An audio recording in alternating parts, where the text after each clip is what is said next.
President Trump had a pretty full national security plate Monday, lunch with ambassadors from the nations that make up the UN Security Council, a meeting with his defense secretary and Joint Chiefs Chairman, and dinner with Republican Senators John McCain and Lindsey Graham. Top of the menu, North Korea. In fact, speaking briefly for the cameras at that very lunch, the president made clear he finds the status quo on the peninsula unacceptable, and he called on UNSC members to impose new sanctions on Pyongyang for its nuclear and ballistic missile programs. This is a real threat to the world, whether we want to talk about it or not, he said. North Korea is a big world problem, and it's a problem we have to finally solve. People put blindfolds on for decades and now it's time to solve the problem. Putting aside the falsehood that the international community has somehow blindfolded itself to this issue, the president has a point. North Korea poses a significant threat to peace and security, not only on the peninsula and in the region, but also potentially to the United States and the rest of the world. 5 of America's 7 treaty alliances are in the Pacific region, alliances that demand U.S. military assistance in case of attack on our friends. One of those alliances is with the Republic of South Korea, a nation in which we have stationed nearly 30,000 American troops. And remember, the Korean War isn't over, at least not technically. We never signed the treaty. We stopped fighting in 1953 and signed an armistice to ensure complete cessation of hostilities and of all acts of armed force in Korea until a final peaceful settlement is achieved. That final settlement has never been made. That's why Vice President Mike Pence visited the demilitarized zone last week and not the border. And it's why, according to some experts, young Kim Jong Un has absolutely no intention of giving up his toys. He knows that while he can produce a bomb, he can't produce a peace. And what he really wants is survival, for him and the regime. As The Economist noted this week, Kim watched Muammar Gaddafi of Libya give up his nuclear program in return for better relations with the West, and end up dead. So, the young dictator makes it clear he will continue to pursue nuclear and ballistic missile technology so that, one day, he can, if needed, launch a nuke at his enemies. We must take him at his word. Bluster? Yes, of course. But he backs that bluster up with constant tests, constant research and constant resources. Kim means business. Sometimes that business pays off. Sometimes, not so much. But for Kim, there is really no such thing as failure. Each time he attempts a launch or sets off a bomb, he learns. Each time, win or lose, he wins. He wins because he advances his knowledge. He wins because he proves his seriousness. And he wins because he makes it more attractive for other nations to buy him off. The focus on him elevates him. It elevates the status of North Korea. And maybe, just maybe, helps put him in a better position to ensure the regime's sustainability. It's sort of like that scene from the movie Lethal Weapon, where undercover cop Martin Riggs, played by Mel Gibson, tries to pay for a truckload of cocaine with $100 and then urges the police on scene to fire at will, even though Riggs himself is sure to be caught in the crossfire. You wanna see crazy? Only Kim Jong Un isn't just crazy. He is cruel, and he is calculating.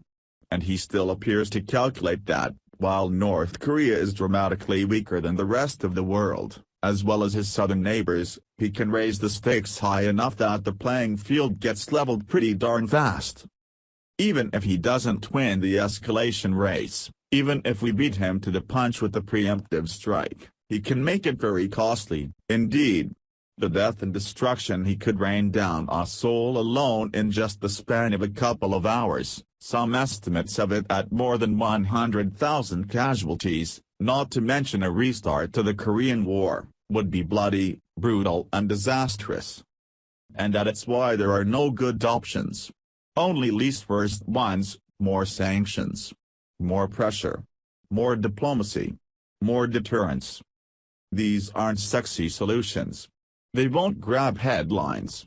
They won't provide the instant gratification of, say, Tomahawk missiles striking Syria. They require time, and there is precious little of that as Kim advances his programs. They require multilateral efforts and international consensus, and there is little patience for that inside the America First crowd.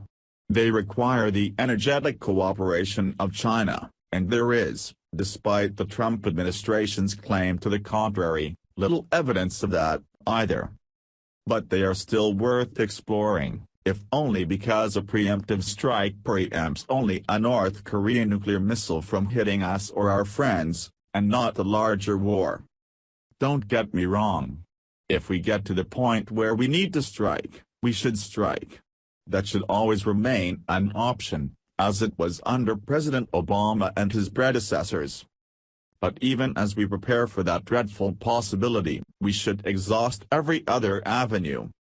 And frankly, we should take some measure of comfort that the Trump administration appears to be doing just that.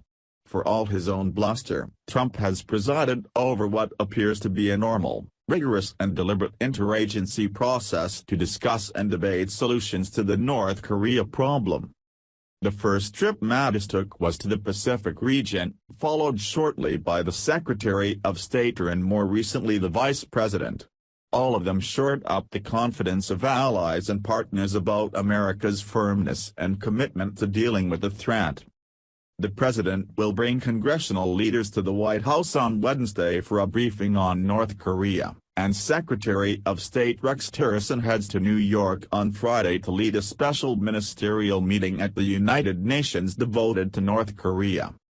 Two of President Trump's first official visitors were Japanese Prime Minister Shinzo Abe and Chinese President Xi Jinping. Indeed, he spoke to both leaders again just Sunday, telling Xi, according to the White House readout, that the United States and China must strengthen coordination in achieving the denuclearization of the Korean peninsula. He's right about that as well. The path to Pyongyang runs through Beijing. No other nation in the world has as much leverage on the North as does China.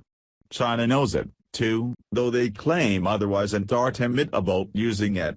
Their spotty implementation of sanctions in the past should not be allowed to continue, even if it hurts the Chinese economy. The Chinese desire stability on the peninsula, and so have been all too willing to look the other way as imports and exports pass over that border. It has been a fool's purchase. Now, with an increasingly intransigent and nuclear-capable Kim and the specter of chaos and conflict on China's border, one hopes Beijing will finally realize that illicit trade wasn't the only thing happening while they gazed elsewhere. It couldn't have been lost on Xi that Kim shot off a missile just 2 days before the Chinese president arrived in Washington. It was a message intended as much for him as it was for the United States. And it must have left a bitter taste. If stability is what the Chinese want, they have to know by now they can't possibly get it by looking the other way. They need to look a little harder at themselves and at Pyongyang. They need to look south. And with the aircraft carrier USS Carl Vinson now heading north, it seems as though the Trump administration is only too happy to remind them. And that's where the president has it wrong. No, not moving the ships. That's a key mission for the Navy, providing a measure of deterrence. I'm talking about his own bluster over it. He should take a page from his cabinet and the national security process he's put in place and focus on solutions, not threats.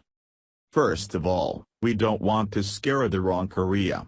Our South Korean allies have a lot invested in this relationship and a lot to lose if we don't find a peaceful solution.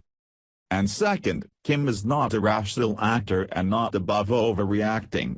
Pulling a Martin Riggs may make for great sound bites, but this is no movie script. You can out-crazy Kim Jong Un,